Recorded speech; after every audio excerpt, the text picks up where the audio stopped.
문희상이가 있고 문희재가 있고 중국에 도망간 왁추타기 그 공장 수산기계 유한공사 처린 그 수십 명을 상대로 해서 제가 이거 거짓말을 해가지고 적군을 만들어 가지고 제가 그 이걸 취득할 게 무엇이 있겠습니까?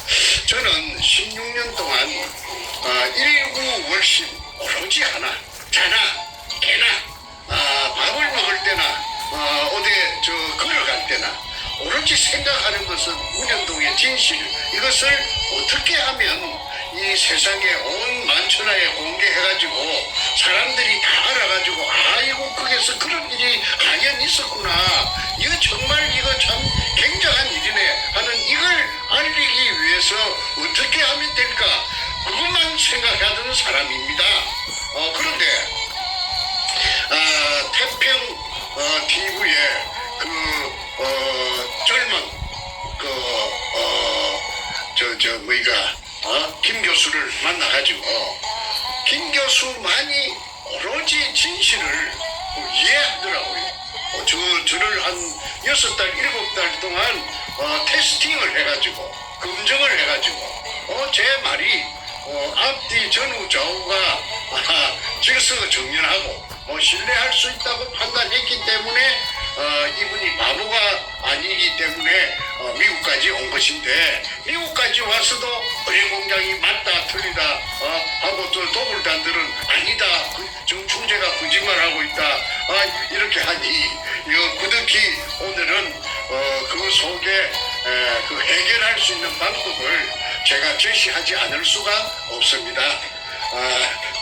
여러 시청자 여러분께서도 잘 판단해 주시고, 쟤들은 그 돈이 많아요.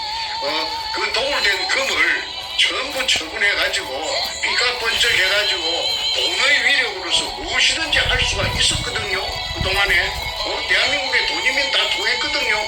그러니까 아마 달콤한 사탕을 당근을 좀 주고 매수를 하니까 이 사냥개들이 전부 꼬리를 흔들면서 물라고 달겨드는 그런 형국인데, 잠깐 그거는 별로 제가 개의치 않습니다. 왜냐하면은 저는 모든 진실을 다 알고 있고 또 거기에 관한 그 증거를 다 제가 확보하고 있기 때문에 엊그제 땅을 산 여자 김홍랑, 그 다음에 땅을 사게 해가지고 도구를 했지요. 거기는 의뢰공장이 아니라고 정충재를 막 공격하고 잡아 이어놓고 나서 자기네들은 거기서 땅을 사가지고 그러고 또 하나 말이 난 김에 그 생각이 나네요.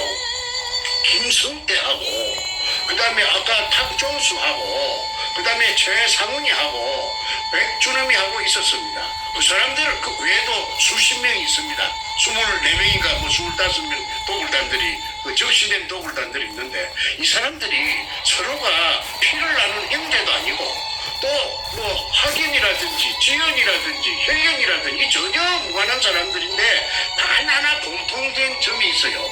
지금 16년 동안 똘똘 뭉치가지고 일사불란하게 두목 백준음이의 그 지시에 따라서 움직이는 것은 그 매개체가 접착을 할 수 있는 매개체가 문현동의 금입니다. 왜 그러냐면 이 들통나면은 그 애들은 다 죽습니다. 죽는 거나 마찬가지입니다. 특정 범죄 가중처벌법에다가 범죄단체를 만들었으니까 이 징역 전에 제가 말씀드렸죠. 1년 받을 것 같으면 3년 받습니다. 인생 종치입니다. 그러니까 쟤들은 극구 자기네들이 가진 그 달콤한 기득권이 다 날아가 버릴 테니까 지금 결사적으로 이제 발악을 하고 있다고 그렇게 이해를 하셔야 될 것입니다.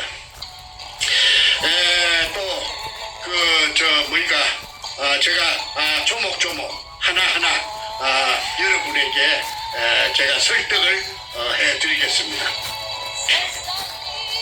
첫째,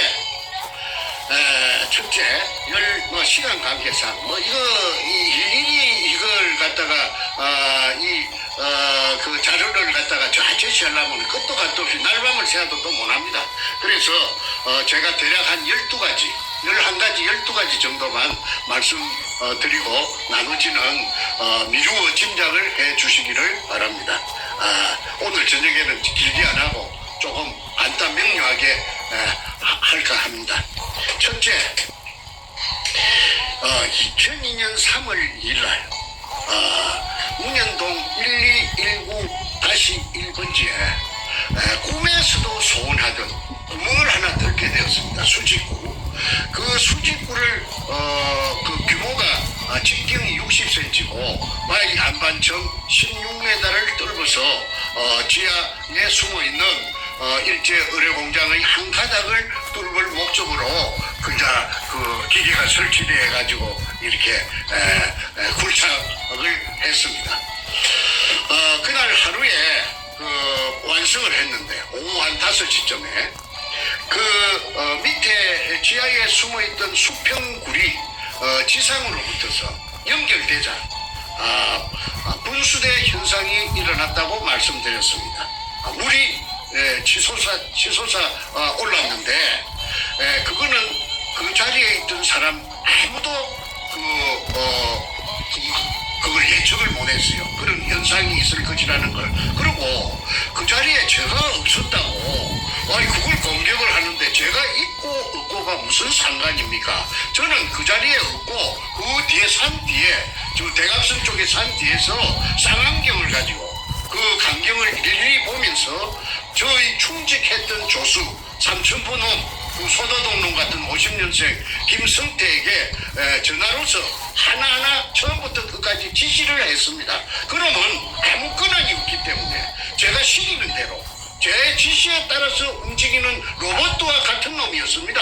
그런데 그놈이 제가 그 장소에 현장에 없었다고 내 대신에 그 새끼가 그 장소에서 진두지휘를 했던 것이죠. 그런데 내가 없는 것이 그게 무슨 약점이 됩니까? 그 뒤에 내가 산 위에서 쌍안경을 갖고 다 내려다보고 다 있었습니다. 그래서 물이 분출되는 광경을 봤는데 물이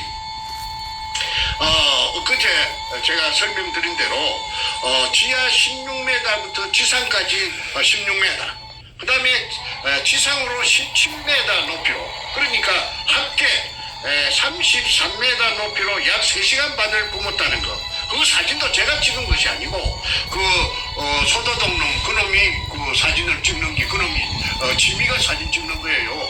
그놈이 사진을 찍었기 때문에 그 백주님이 가방에서 그 분출되는 그 사진이 나왔고 그래서 제가 그 사진을 갖다가 입수해서 책에도 전부 다 사진을 올렸죠. 그래서 이 분수대 현상이 박숭이 굴이냐 자기네들은 그 도굴단들은 박숭이 굴이라고 시종일관 우기고 있지 않습니까? 그 박숭이 굴이 아니라는 것을 나타내는 것이 그 분수대 현상의 그 사진입니다. 박숭이 굴은 지하 18m에 길이가 지하로 땅속으로 18m 그 다음에 땅속에서 수평으로 넓이 1.5m 그 다음에 길이 22m를 갔습니다. 그래서 그런 작은 굴에서는 설령 지상으로부터 연결 통로가 뚫린다고 해도 수압이 없기 때문에 물이 한 방울도 올라오지 않는다고 수자원공사 진주 난강댐 사무소의 신경섭이라는 대리가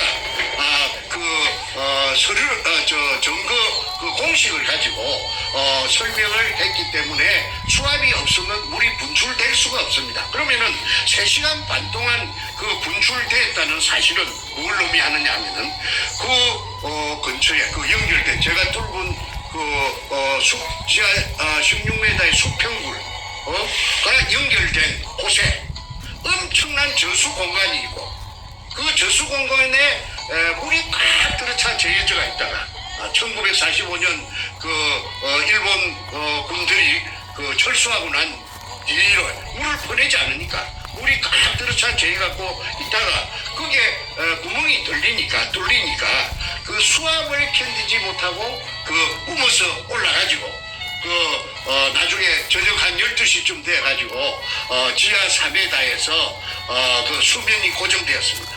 그러면 지하 4m에 수면이 고정되었다는 것은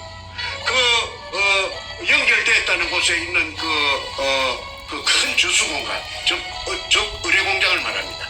본 의뢰공장, 1공장, 그 속에 물도 똑같이 지하 3m하고 아마 같을 것이라고 봅니다. 왜? 물은 수평의 원리가 있기 때문에.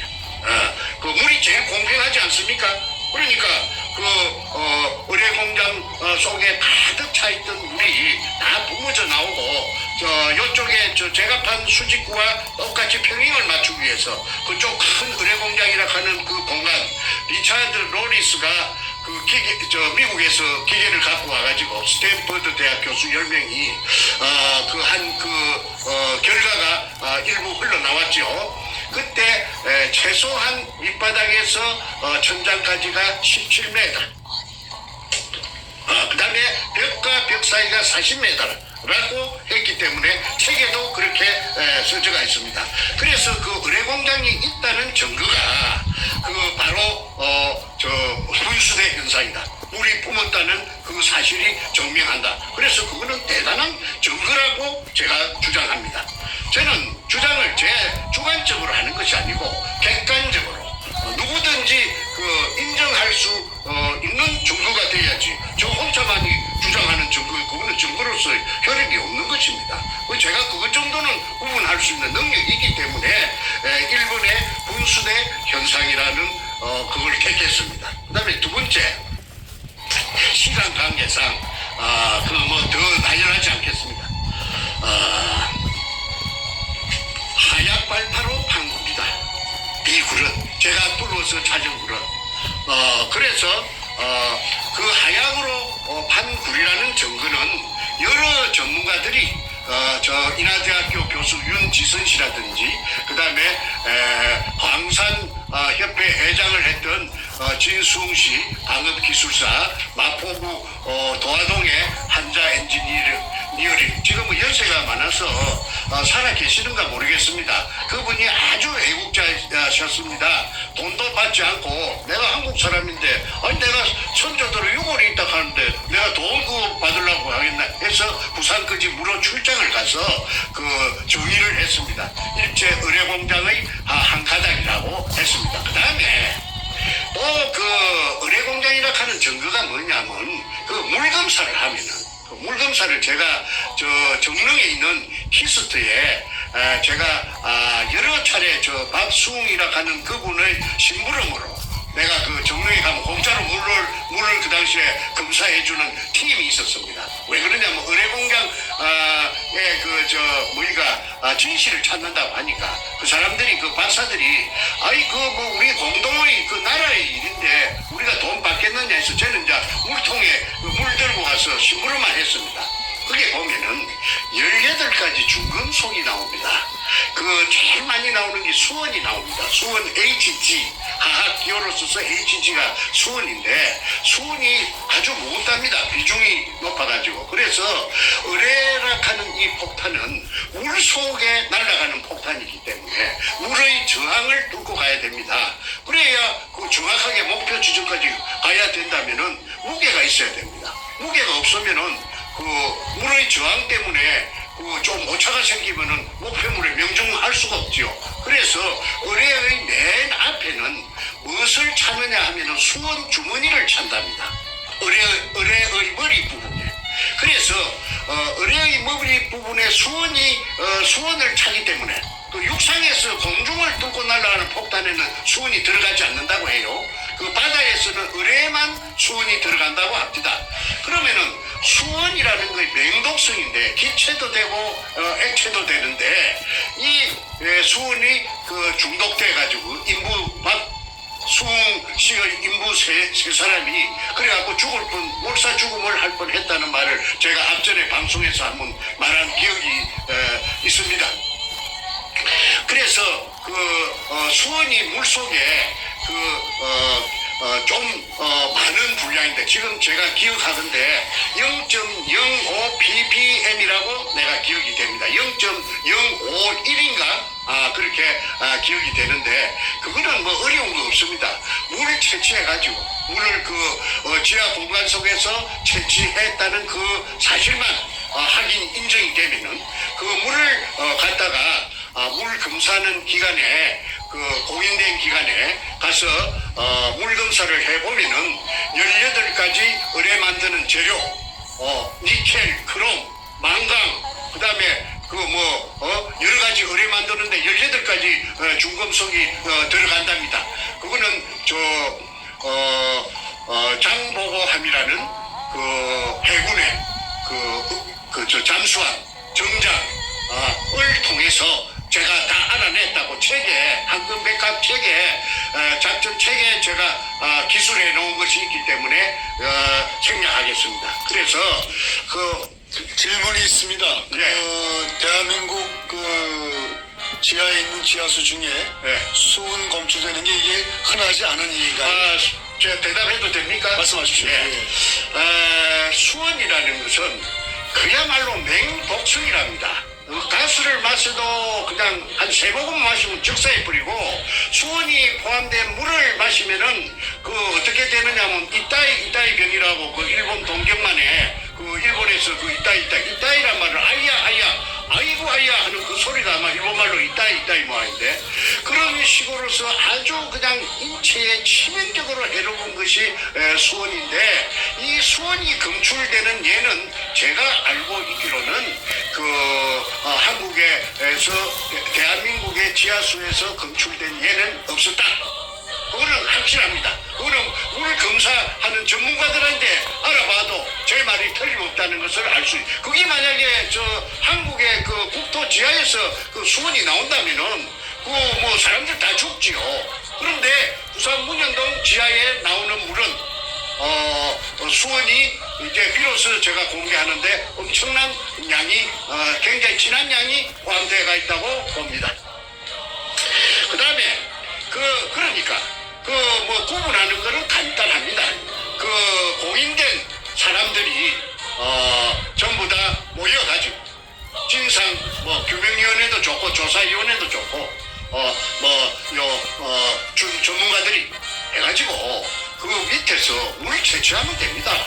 물 채취해가지고 딴 데서 수돗물 받아온 그 물 말고 그쪽에서 지하에서 나왔다고 인정되는 물 받아가지고 한 통 받아가지고 5리터 6리터 받아가지고 부산 쪽에 말고 공인된 기관에 그거는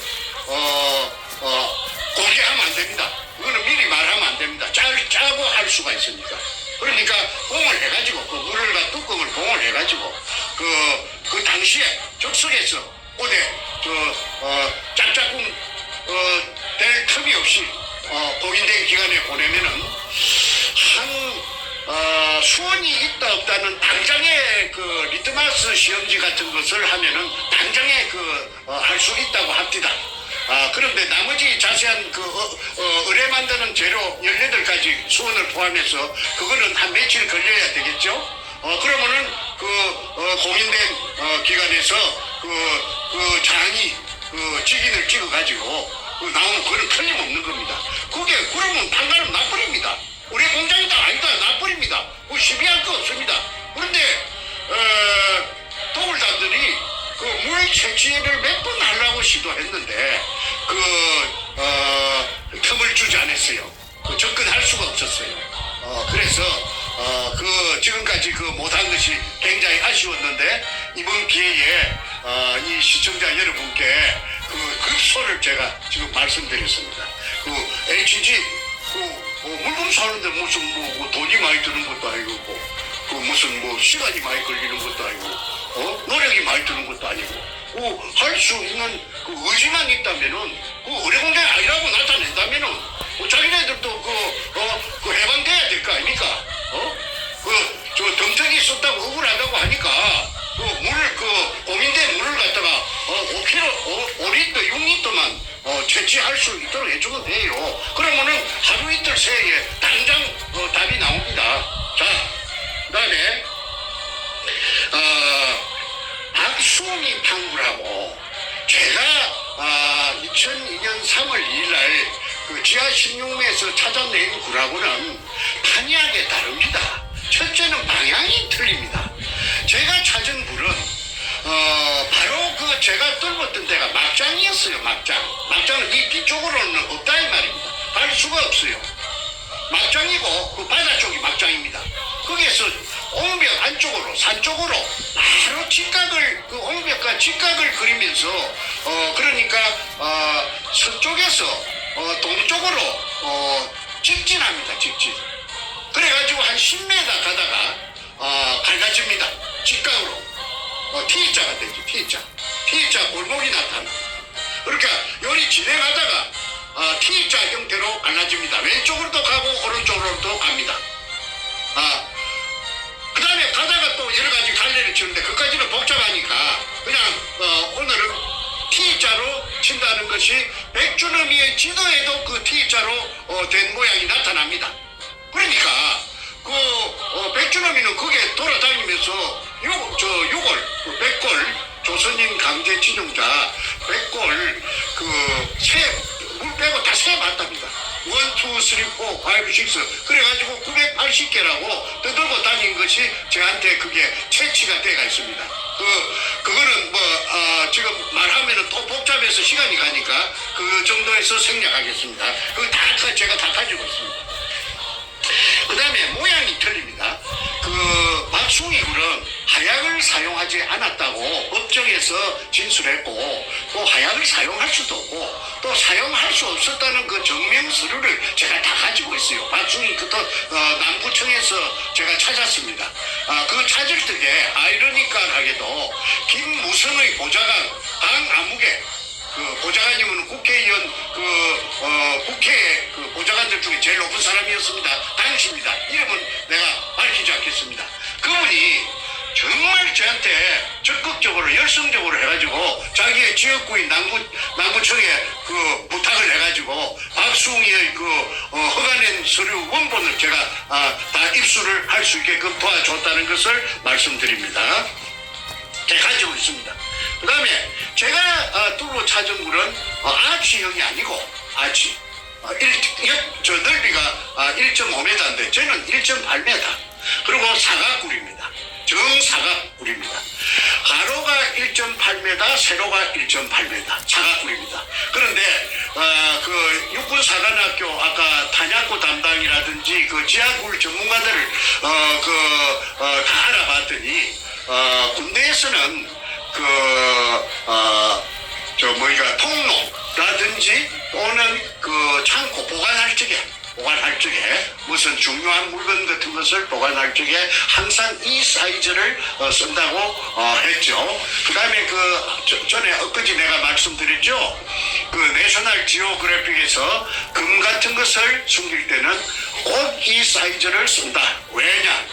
지각 변동이나 지진이 나도 절대 굴의 형태가 허물어지거나 변형되지 않는다고 해서 이 사이즈를 쓴다고 말했는데 백주님이 만든 의뢰공장 도면에 보면은 문현동 의뢰공장 도면에 보면은 당장 저와 똑같은 제가 찾은 굴 아까 10m 가면 T자로 갈라진다고 했죠. 그 10m 가면 T자를 갈라지는 그 10m 굴이 당장 3개인가 4개인가 보입니다.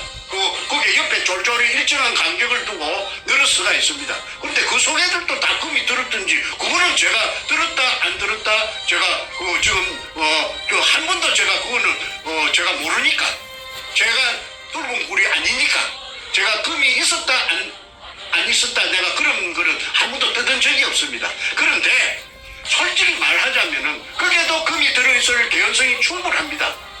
그것도 똑같이 그 도면에 그리 나타났기 때문에 그 다음에 모양이 아치형이고 사각형이고 틀리다.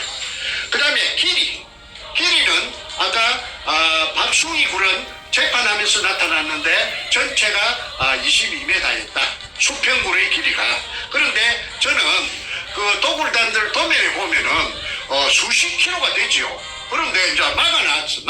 이놈들이 저 박숭이 굴의 연장인 것처럼 돌 포대 등으로 한주 소금에 주 말대로 한주 소금 포대에 공포대에다가 잡석이나 쓰레기 등을 넣어가지고 그 굴이 박숭이 굴의 연장인 것처럼 30m를 나머지 T자로 갈라지는 데는 그 한쪽은 튀어놓고 또 저쪽에 가서 10m 가갖고 왼쪽으로 막장인데 그쪽에 또 막아놓고 그래서 어쨌든 30m를 갔다 왔다는 것이 중요하죠. 그래서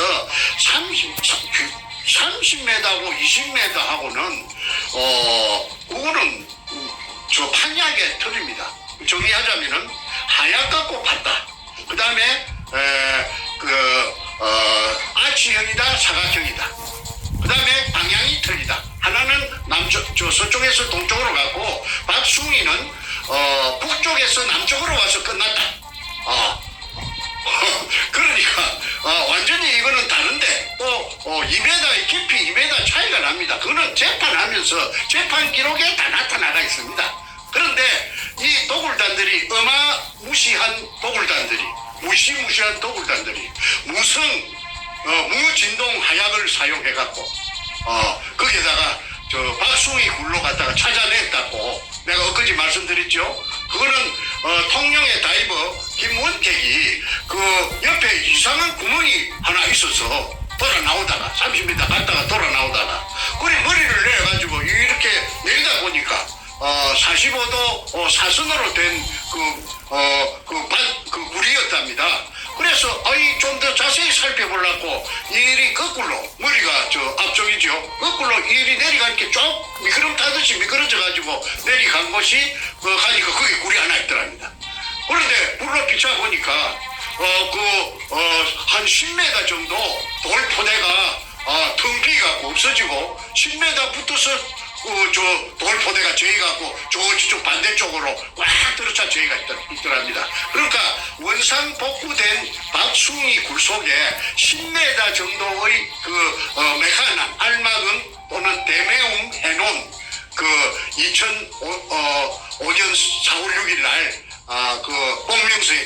복명서에서처럼 그걸 아까 구멍을 뚫어갖고 연결 구멍을 뚫어갖고 무진동 하약을 가지고 그런데 대구에서 하약이 몇 상자가 왔다고 그래요. 그래서 내가 그 하약을 왜 갖고 오는가 그런 정보를 내가 들었는데 이해가 안 됐는데 그거는 이제 아까 2005년 7월 14일 날인가 13일 날 오후 1시부터 내려갔던 굴 속에 내려갔던 통영 항남동에 돌고래 다이버쇼 김원택이가 박숭이 굴을 갖다 찾아냈어요. 그러니까 이 도둑놈들이 왜 박숭이 굴하고 연결해갖고 박숭이 굴 속에 알마금 대매우 해놓은 포대까지 끄잡아 올려갖고 쇼를 연출로 해가지고 박숭이 굴의 연장인 것처럼 해놓을 때는 그럴 만한 이유가 아니겠습니까? 그 이유가 뭐냐? 물속에서 그 지랄병을 치는 거는 다 금을 처먹고 덤치기 씌우려고 저것도 변명하려고 그래 해놓은 것밖에 더 됩니까? 충분히 또 그래 할 놈들입니다. 그놈들이 얼마나 금을 보니까 눈가리가 희뜩 비비지겠습니까? 무슨 짓이든지 다 합니다. 근데 사람도 며칠 찍있는가도 몰라요. 나중에 수사가 진행되면은 저거 팬끼리도 찍이 쓸 수도 다 있다고 봅니다.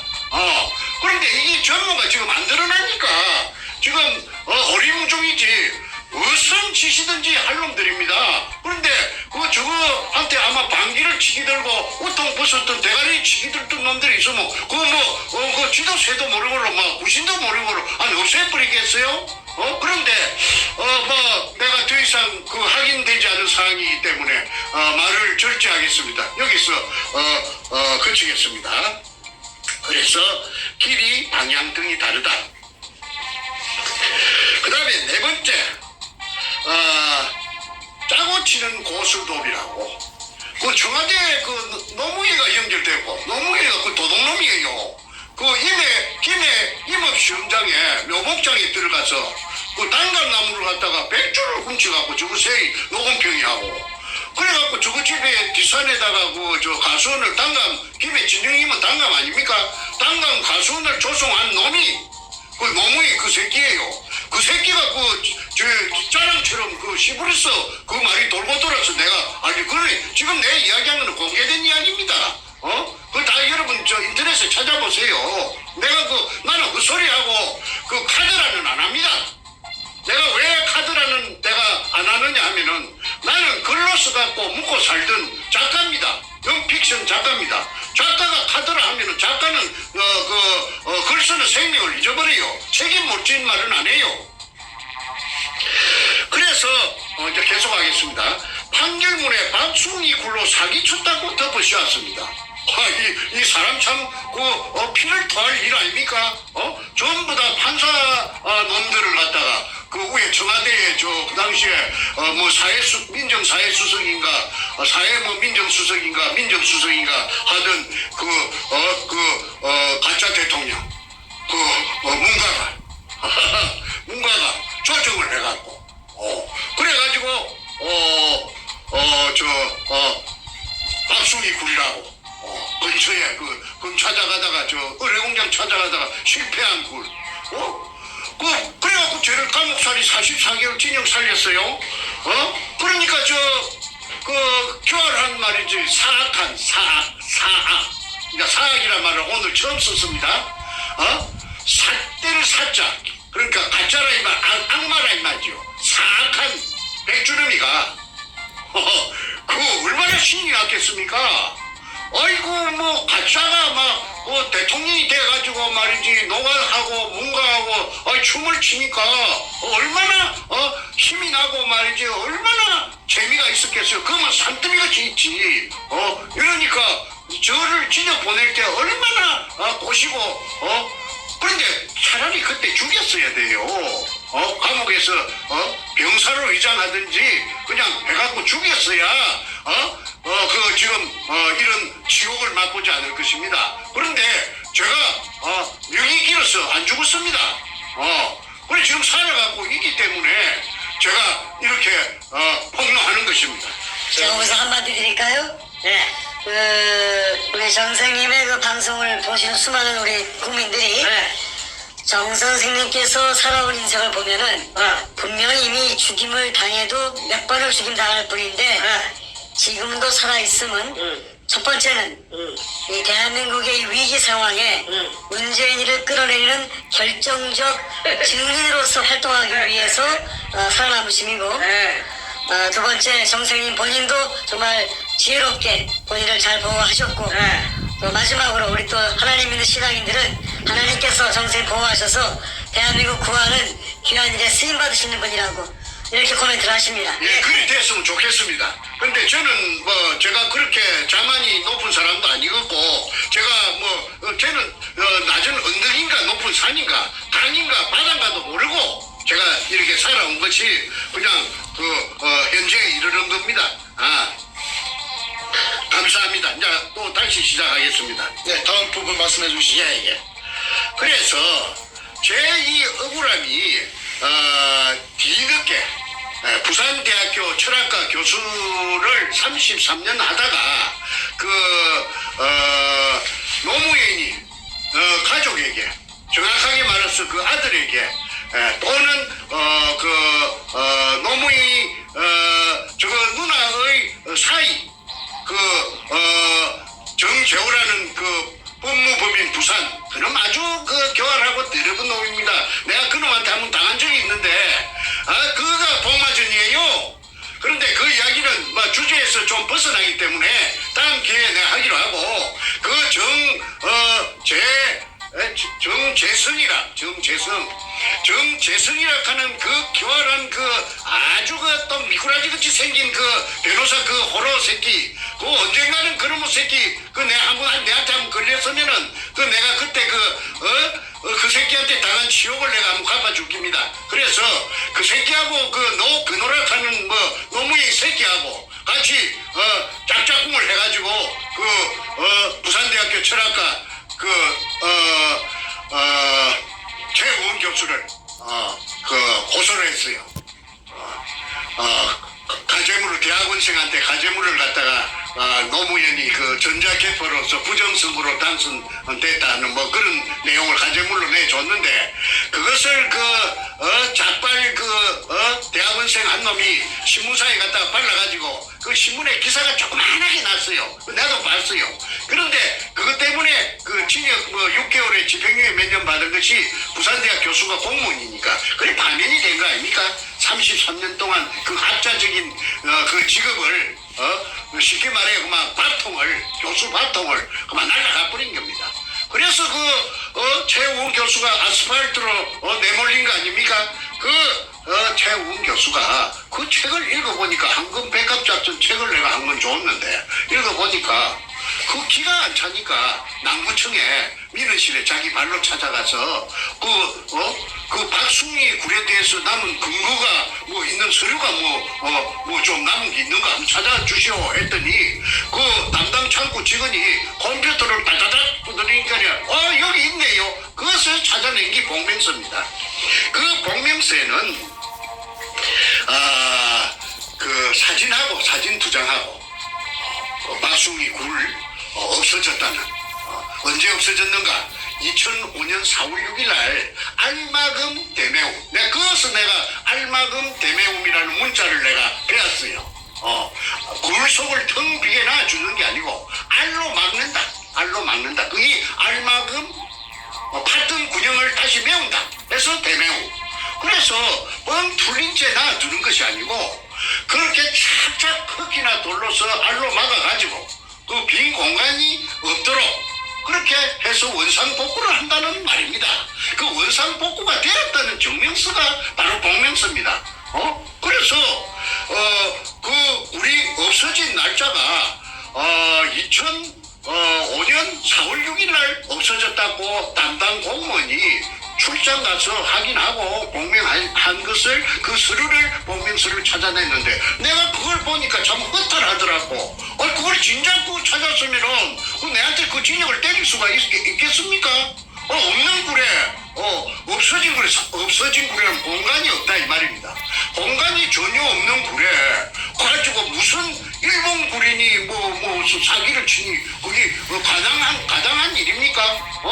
그러니까 정작 없어진 굴로 가지고 내한테 똥바가지를 덮어 씌운 겁니다.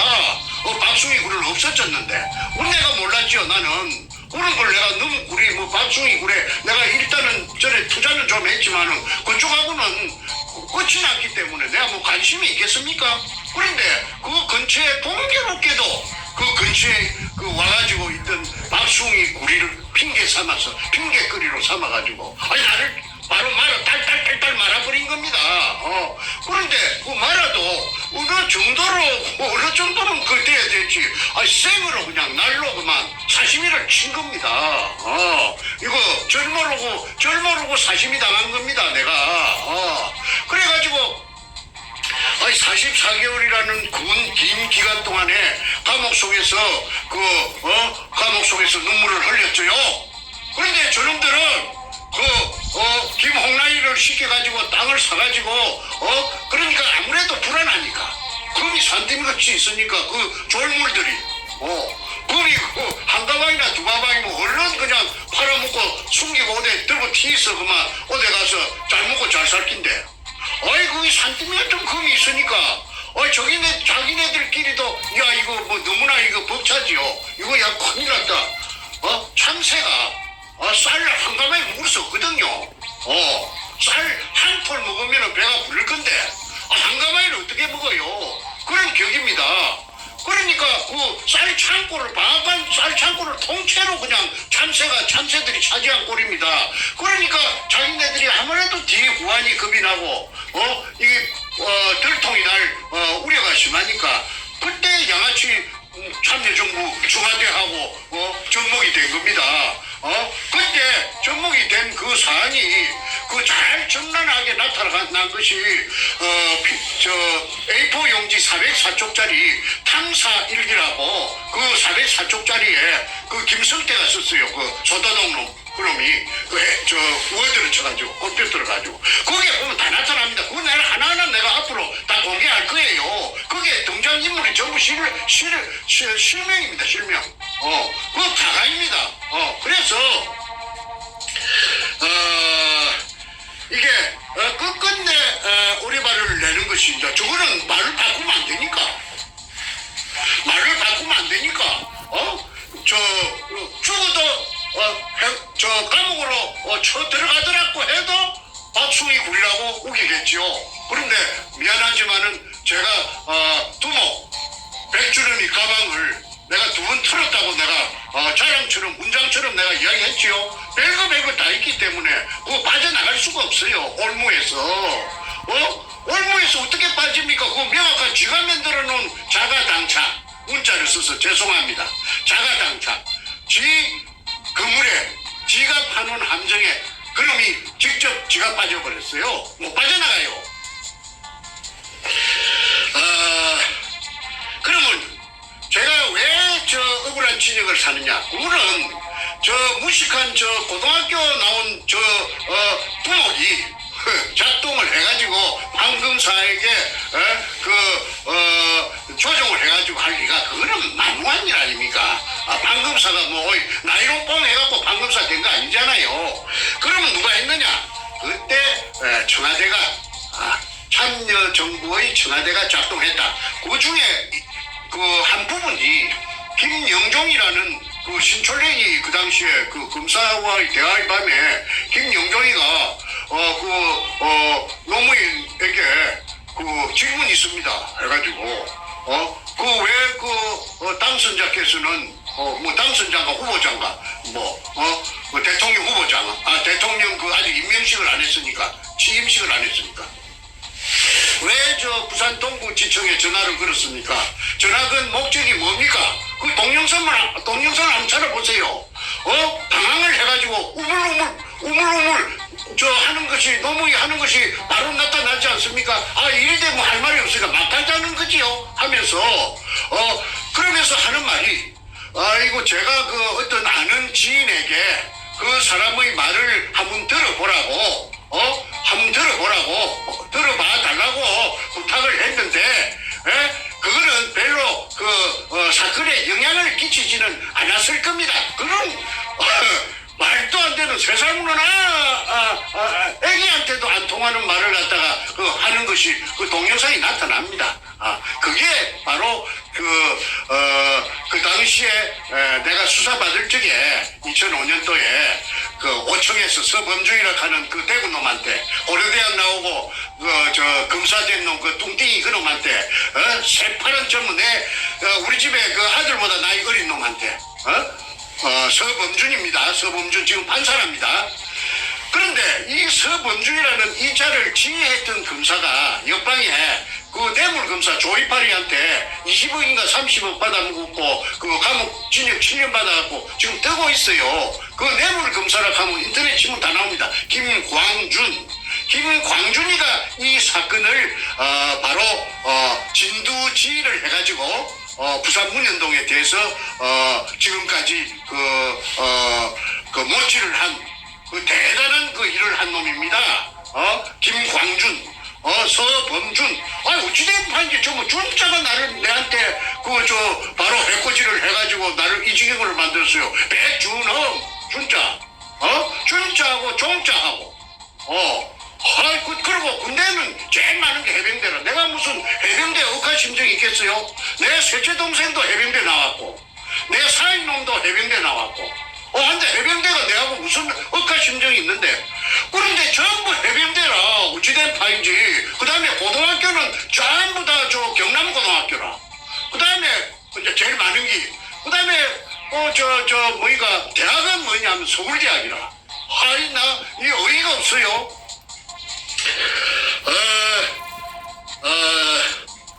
당시의 청와대가 정확하게 말해서 노무현이가 문재인에게 지시하여 그래서 작동해서 검사 판사에게 압력을 이어가지고 해유를 하고 조정을 하고 당근을 묵을래 채찍을 맞을래 해가지고 공갈을 치고 해가지고 억울한 재수를 만들고 문현동의 금도구를 덮었던 것입니다. 그런데 제가 아무리 제 개인이 힘이 없는데 제가 그 동서남북에 외치면은 외칠 수 없어요. 이거는 왜 그러냐면 이거는 그 사람들의 그 통상적인 범주에 속하지 않기 때문에 이걸 이야기하면 도라이락 합니다. 정신병자라고 합니다. 진짜로. 그리고 또 그 사람의 제가 말을 하려고 하는 그 사람의 정체를 제가 모르지 않아요. 그 사람이 노무현이 패거리인지 문재인이 패거리인지 문재인이하고 선이 닿았는지 내가 모르기 때문에 이 말을 온갖 할 수도 없습니다. 그러니까 전전긍긍이죠. 그래서 억울한 재수를 만들었고 이 백주름이 일당들은 희낙나 아이고 이 천지가 전부 저거 거지 지 거지 아이고 이런 일이 어디 있나 살다 보니까 쇠가빠지 10년 세월에 찾아놓으니까 말이지. 그래서 내가 항상 노인과 바다 그 외밍웨이가 쓴 그 소설이 내가 항상 내 머릿속에 그려져 되더라고. 왜 그러냐면 그 바다에 나가서 낚시를 큐바 하바나가 노인의 본부지요. 그래서 작은 배를 타고 바다에 낚시를 나갔는데 그냥 엄마 배보다 더 큰 새치락하는 고기를 낚았잖아요. 산투 끝에 천신만고 끝에. 불이 낚아가지고 이 들어오는데 이 상어들이 상어들이 나타나고 이 상어들이 그 고기 살을 다 뜯어 먹어버렸어요. 그래갖고 이제 아바나 항구에 돌아왔을 때는 그 백다구만. 근데 그 백다구가 얼마나 크든지 간에 사람들이 보고 놀래지요. 그런데 그 생선은 그 상어들이 뜯어 먹으면은 그 똥이 됩니다. 생선 똥이 되고 생선이 밥이 되지만은 이 검은 삶아 먹는 것도 아니고 고구마처럼 쪄가지고 먹는 것도 아니고 생선처럼 튀겨 먹는 것도 아닙니다. 어딘가에 있습니다. 그 문현동 검은 그거를 조사해보면은요 저 도굴단 백주름이 잡아다가 거꾸로 달아매 놓고 한국의 수사기술은 아주 발달했대요. 추적 들어가면요 못 빠져요. 빠질 수가 없어요. 증거가 명백한데. 그 다음에 또 한 가지 있습니다. 이 사건은 특수사건이라고 내가 생전 처음 들었어요. 내가 들은 사람은 내가 공개하지 않겠습니다. 그 사람은 현역이기 때문에. 정 선생님, 걱정도 하지 마세요. 이거는 특수사건이기 때문에 CEO가 없습니다. CEO가 소멸되지 않는다고 해요. 왜 특수사건이냐 했더니 이게 국가를 들었다가 놨다가 몇 개도 들었다가 놨다가 국가도 사버릴 수가 있는데 이게 특수사건 아닙니까? 그래서 특수사건이 있다는 걸 제가 처음 들었기 때문에 제 얼굴에 하색도 이리 좋고 제가 흔들리지 않아요. 왜? 아직까지 제가 잔물이 덜 빠졌구나. 내가 아직까지 앞전에 내가 알게 모르게 지은 죄가 있다면은 그 죄를 씻어야 내가 그러니까 연단이 되겠구나. 단련이 되겠구나. 그래서 내가 참고 견딜 수가 있었지. 어이구 내 금이 저놈들이 다 빨아먹었다면 내 병이 나가고 심장이 터져 죽었겠지요. 자, 그래서 결론은 원상복구되어서 알마금 대매운대가 없어진 걸로 가지고 사기쳤다는 것은 굉장한 아이러니입니다. 이거는 대한민국 사법부가 얼마나 썩었는지 또 검찰이 얼마나 썩었는지 얼마나 개판인지 이게 나타나는 바로 발언에다가 문현동의 금도굴 사건입니다. 만약에 문현동의 금도굴 사건이 제가 주장하는 대로 클로즈업 되면은 햇빛 속에 클로즈업 되면 나타나면은 대한민국에 있는 검찰 개혁 그야말로 물갈이 청소 그다음에 사법부 전부 다 물갈이 하는데 큰 기폭제가 될 것입니다. 썩었어. 그런데 이대로 가다가는 자꾸 억울한 사람만 나와요. 김일성이 장학생들 다 잘라내야 되죠.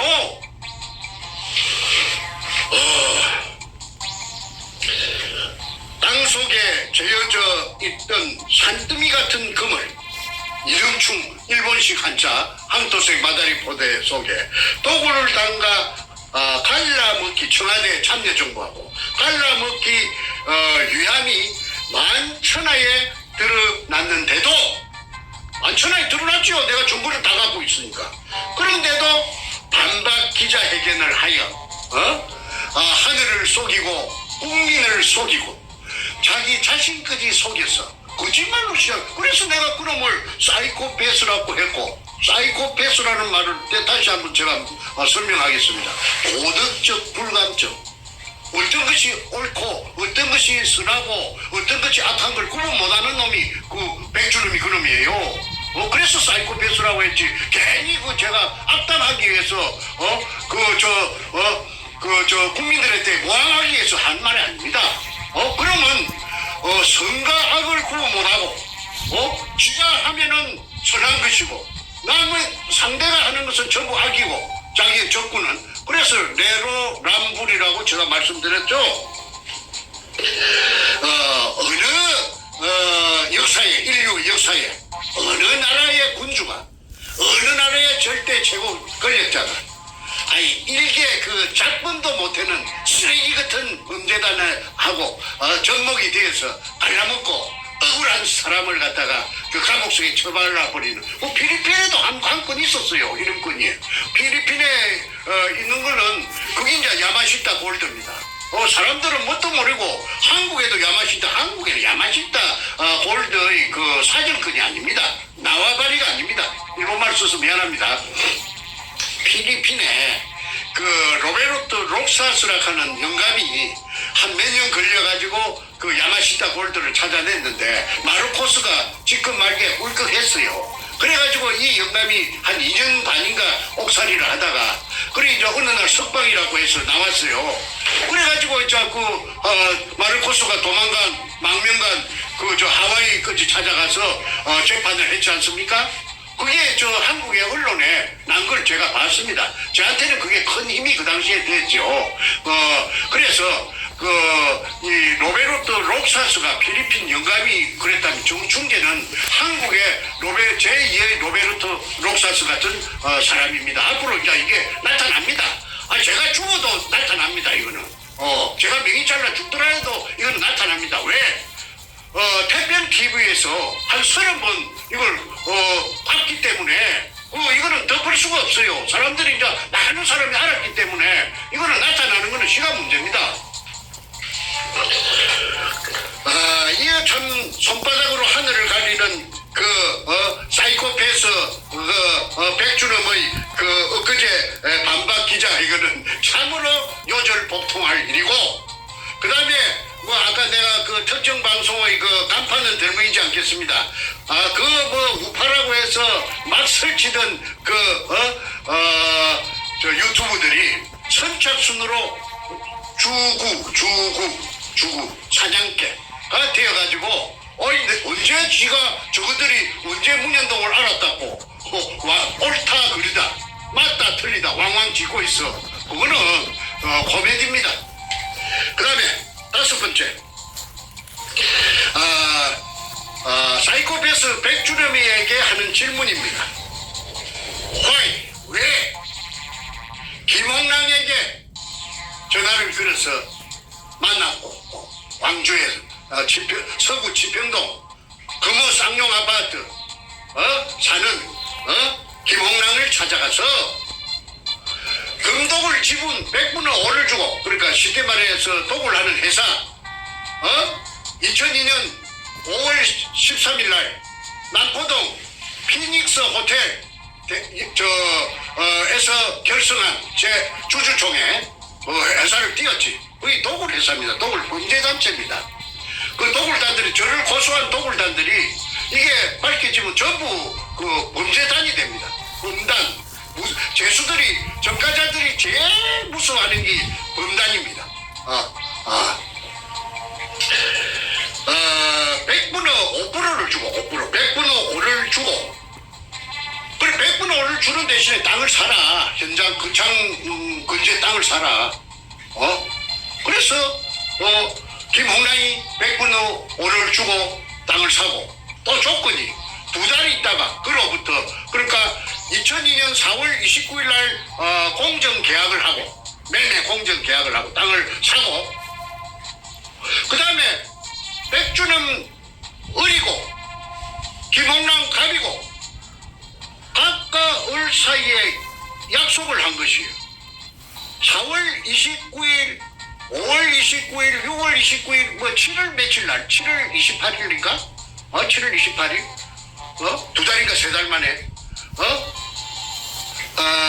산 돈에, 땅값을 준 돈에 곱하기 1을 해가지고 합절로, 준다. 그 김홍랑이 준다. 그 다음에, 땅을 산 대가가 백분오다.